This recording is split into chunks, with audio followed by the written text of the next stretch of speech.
Hello, my fellow nerds. Colco here, and yes, I am in the flesh today. And today I'm going to be trying out a little bit of different content while my cosplay videos are in the works. Just something to keep you all entertained. So I thought I would combine two things that I love, cosplay and weird things happening to me. So today I have my Shimakaze cosplay from Kansai Collection. So I was telling the story at a family gathering that happened last weekend, and my cousin's like, you should totally do story times on your YouTube channel. I would totally watch that. And I was like, all right, I guess it saves me from having to tell the story again. So some of you who know about the second channel I tried and failed to start know the story and can confirm that it is 100% true, because I vlogged most of the story.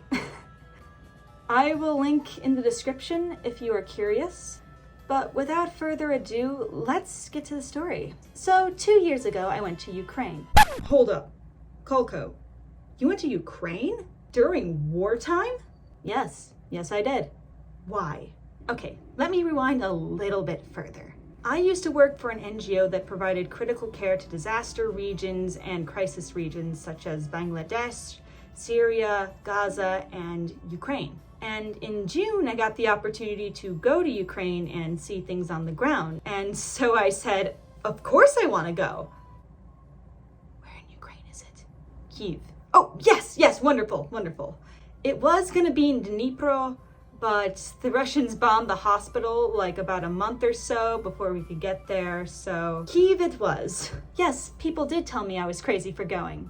No, my mother did not know I was there until after I returned safely. I would love to talk about the entire trip because it was such a fulfilling experience for me. It was probably one of the most impactful moments of my life, but I'm just gonna talk about my first night there because that was definitely the most memorable. Someone in my Ukrainian activism circle told me, when you're going over there, download this app. This app will tell you when the air raids are coming and when to go and find shelter. It was very, very helpful, and I unfortunately made the mistake of downloading it before I arrived in Ukraine, and I scared the shit out of myself at 4 a.m. a couple times. So we drove to Kyiv from Krakow because air travel really isn't an option. So we made the 12-hour trek plus an additional 3 hours worth of waiting because the Ukraine and Polish border is very, very busy. And I was the only person in that car with 2 American volunteer doctors that spoke any kind of Slavic language. So I was the primary translator because the driver didn't know any English. On the way there, I'm scrolling Twitter. Yes, cell reception is perfectly fine in Ukraine. And I scroll across something that makes my jaw drop. So a bit more context. I arrived in Ukraine on the 23rd of June, 2023. For those of you who don't know, that is the day that the Wagner Rebellion started. Basically, a Russian private military group called the Wagner Group got mad at Putin for not supplying them enough and not seemingly caring about them enough. And so they decided the logical conclusion was to take their military group and go invade Moscow. We're all freaking out, trying to keep up with the news on the way, but remember the date, that's important for later. One of those volunteer doctors had been to Ukraine like 6 times, while the other one was a total Ukraine virgin. So he gave me a lot of solid advice because I was still kind of nervous about going to a place that's at war with Russia. The doctor told me that air raids do happen, and when they do, you might want to take your bedding down with you and get to the bomb shelter because you don't know how long you're going to be down there and you may end up sleeping down there. Also, apparently the hotel we were staying at has a bunker. But eventually we arrive in Kyiv and it is about 1 in the morning. And the city is completely dead because there's a curfew. We have our special letters to get in, thankfully, and eventually we arrive at our hotel. After we check in, we talk about the game plan tomorrow, and we are told that we have to be at the hospital tomorrow, not just awake, but at the hospital ready to teach at 8 o'clock in the morning. It's like 1:45 by the time we get settled in. And so they give us our rooms on the 7th floor and I start to settle in. It is almost 2 a.m. by the time I get settled into bed, and suddenly I hear very faintly in the very distance, and I'm like, oh no, don't tell me. And sure enough, on my app, I get a notification telling me "Get to a bunker, get to shelter now, there is an air raid." So taking the advice of that volunteer doctor, I grab my bedding and I hurry down the stairs because I'm on the 7th floor. I get to the door at the bottom of the stairs and it's locked. The bottom of the stairs is completely dark and it's locked. After contemplating what to do for a bit, I go back up the stairs and I take the elevator, which just feels so wrong. And when I get to the lobby, it is pitch dark with the exception of like the street lamps. And I call out, "Allo, нужна помощь." And so the lobby person wakes up and gets off the couch and asks what I want, and I completely blank. I instantly forgot the Russian/Ukrainian word for bunker. Okay, I know now that it is bunker, but it was 2 a.m. This is my first air raid. I am panicking. Naturally, I forget the word for bunker. Okay, don't laugh at me. I feel bad for waking this guy up, and even though I know now it's okay to speak Russian to the older people because they won't have a problem with it, I was still very nervous about speaking Russian in Ukraine because, well, duh. And even though I now know it's okay to speak Russian to an older fellow like this, my B2 level Russian skills went right out the window. So I can't communicate to this guy what's wrong, and he doesn't seem to know that there's an air raid going on. So he just asks for my name, and I give him my name, and he brings out his old binder, and he checks for my name, and he sees my room number. And he thinks I'm lost, and I can't find my room. So we just go back up the elevator, and he leads me back to my room. And so I stand outside my door on the 7th floor, confused. All this time I'm texting the group chat and saying, "Hey, what's going on? There are a few other people on this trip.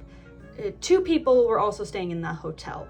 One of them is my absolutely badass coworker. Now, this lady is an absolute legend. She goes to the front lines of the most dangerous places on earth, like in Syria and the front lines of Ukraine, in order to do her work. She is an absolute badass. The other is a Ukrainian coworker from Ternopil, and thankfully both of them were awake at this hour. A third coworker was also awake, but she lived in Kyiv and wasn't staying at the hotel with us, but she was still in the group chat. So 2 of my other female coworkers come down and try to explain things to me. My badass coworker explains that we are in one of the most protected areas of Kyiv. As a result, we don't have to really worry about air raids much, and most of the time nothing happens, so you can just ignore them, she says. And I'm like, okay, cool.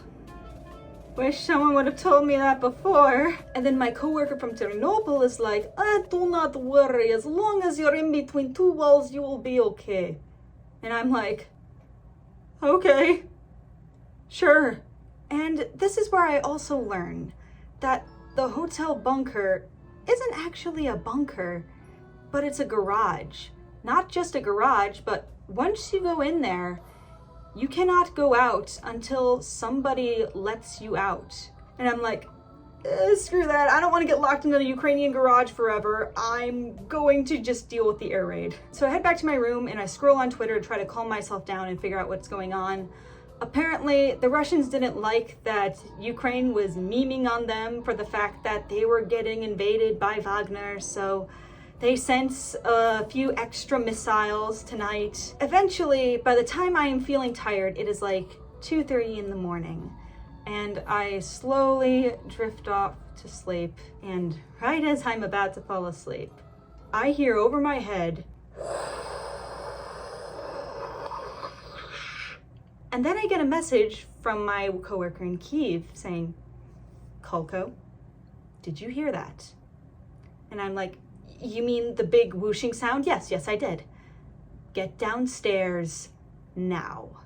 And so I go through the same song and dance and hurry downstairs with my bedding. And this time both of the female coworkers I'm with are down there too, and the lobby light is actually on. The volunteer doctors completely slept through this, by the way. They were too tired, they could not care less. Shortly after I get downstairs into the lobby, I hear this loud crash explosion sound. And even my badass coworker was kind of getting concerned at this point. So instead of going to the bunker, we just go underneath the stairs, which proves to be much nicer of an option than the garage. And we stayed there until 4 in the morning. By the time we get back to our rooms, the sun is rising and we have to be back at the hospital in 3 hours.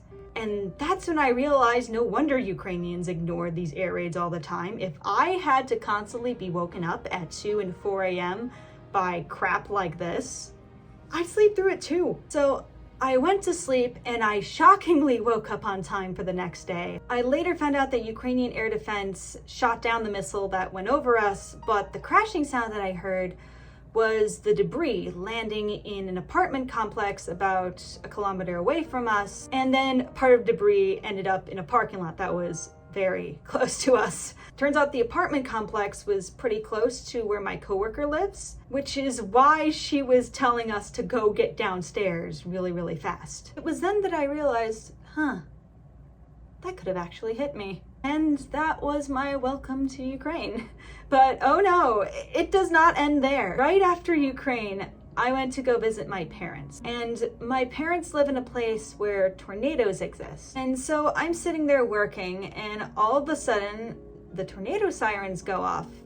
And the first thought in my head is, as long as I'm in between two walls, I'll be fine.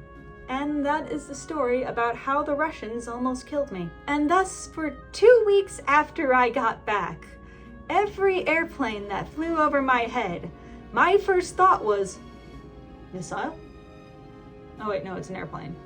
The fun part is, I live next to the airport. There are plenty of other stories about my times in Ukraine, like how I got covered in pig's blood, how I worked in a creepy Soviet hospital, how I had to deal with another air raid during my D&D session. But I'll save those for another day. Let me know if you want me to do more of this type of content, because I have a lot of interesting stories from my times over the years. Most of them are travel stories. But be sure to subscribe and follow me on Instagram, TikTok, and Twitch. And if this video gets about 10,000 views, I'll make another one. But until then, keep on studying.